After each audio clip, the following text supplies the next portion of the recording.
Ben doçent doktor Emrah Erdoğan, Van 100. Üniversitesi'nde kardiyoloji anabilim dalında çalışıyorum. Kardal koşu yolu mezunuyum. Bir iki yılda özellikle damar içi kamera sistemleri, ana damar tıkanıklıkları, taşlı damarlar üzerine Londra'da bir iki yıl araştırma yaptım. Van'da da temel özellikle damar tıkanıkları, çoklu damar tıkanıkları, ana damar tıkanıklarının kamera sistemleriyle bypasssız çözümler üzerinde çok mesai harcıyorum. Onun dışında aynı zamanda pulmoner hipertansiyon dediğimiz alanda da iyi bir deneyimim var. Bu hastamız aslında 24 yaşında bir gebelik sonrası bir hafta sonrasında gebelik sonrasında bir kalp krizi geçiriyor.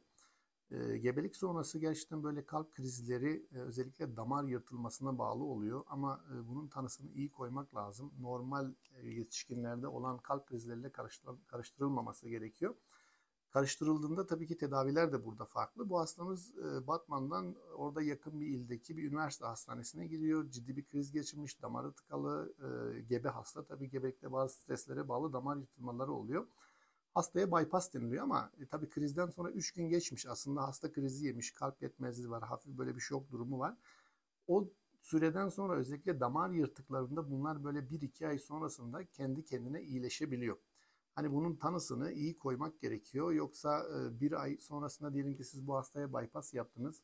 Bu hasta hem o şok durumunda bypass'ın getirdiği ciddi sıkıntılardan dolayı masada kalabiliyor. Hem de bir ay sonra damarları bir iki ay sonra çoğu %90 ihtimalle normale dönebileceği için bu sefer bypass damarlarında da e, bypass damarlarıyla normal damarlar yarışıyor ve işin içinden çıkılmaz oluyor. Bu hastamız da tam da böyle bir hasta. O zaman bana ulaştılar. Hocam böyle böyle bir durum var. Bypass'a gerek olmadığını, bu hastanın takip edilmesi gerektiğini söyledik ama tabii hani orada hastanın kesinlikle bypass yapılması gerektiği söylenmiş. Hasta yakınları bir şekilde kendi imkanlarıyla ambulansla hastayı tarafımıza getirdiler. Hastayı burada yatırdık. Yaklaşık bir aylık ilaç tedavisi sonrasında hastamızın durumu toparladı, şok durumundan çıktı, iyi bir şekilde hastamızı taburcu ettik. Yaklaşık bir yıl oldu neredeyse. Belki daha fazla da olmuştur. Hastamızı takip ediyoruz. Sonrasında bir üçüncü ayda kontrol anjiyosunu yaptık. O zaman kriz geçirdiği %100 tıkalı olan damarları dahil bütün damarları şu anda normal, kalp yetmezliği %30-35 civarlarında orta ileri derecede kalp yetmezliği vardı. Şu anda tamamen normale döndü. Ve hastamız şu anda sağlıklı, tamamen sağlıklı bir insan.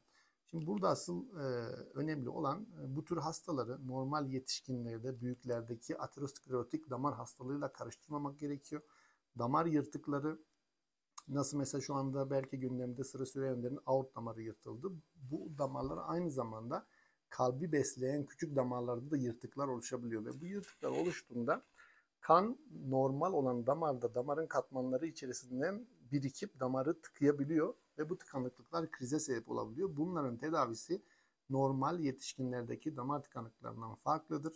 Çok mecbur olmadıkça stent ya da bypass'tan kaçınmak lazım hayati tehlike ve acil durumlar dışında. Bu hastamız da böyleydi. Tabii ki yani bu şekilde tamamen normale dönmesi, kalbin tamamen olması, 24 yaşında daha yeni çocuğuna sahip olmuş bir hastanın bu şekilde iyileşmesi bizi de ziyadesiyle mutlu etti. Benzer hastalarım oldu. Açıkçası hatta şu anda da bir hafta önce Muş'tan gelen 19 yaşında bir çocuk var. Bir yıl önce damar yırtığı oluşmuş. Orada stent takılmış yine. Bunlar ailesel de olabiliyor. Ve o damar yırtığı bir yıl sonra stent takıldığından dolayı tekrar tıkanmış, tekrar müdahale. Bu sefer diğer damar kendiliğinden yırtılmış. Yani bu daha şu anda yatan bir hastam. Yani orada da mesela ciddi kriz geçirdi. Ona rağmen müdahale etmedik. Ne bypass'a verdik ama hastanın genel durumu iyi. Bazen mecbur kalınca öyle şeyler yapıyoruz ama mümkün olduğunca bu hastaları ilaç tedavisiyle takip etmek lazım. Bu hasta da şu anda yatıyor. Genel durumu iyi. 19 yaşında damar yırtığına bağlı. Daha önce de benzer hastalarım oldu ama Bahar Hanım yani hem durumun çok böyle ciddi olması, o şok durumunda olması, o sürecin böyle gerçekten çok ağır olması ve bu kadar kısa sürede toparlaması açısından gerçekten hani nadir karşılaşabileceğimiz bir durum ama işte bu anlamda doğru tanı, doğru tedavi, iyi takip bu anlamda hastaları bu şekilde iyi sonuçlar alabiliyoruz.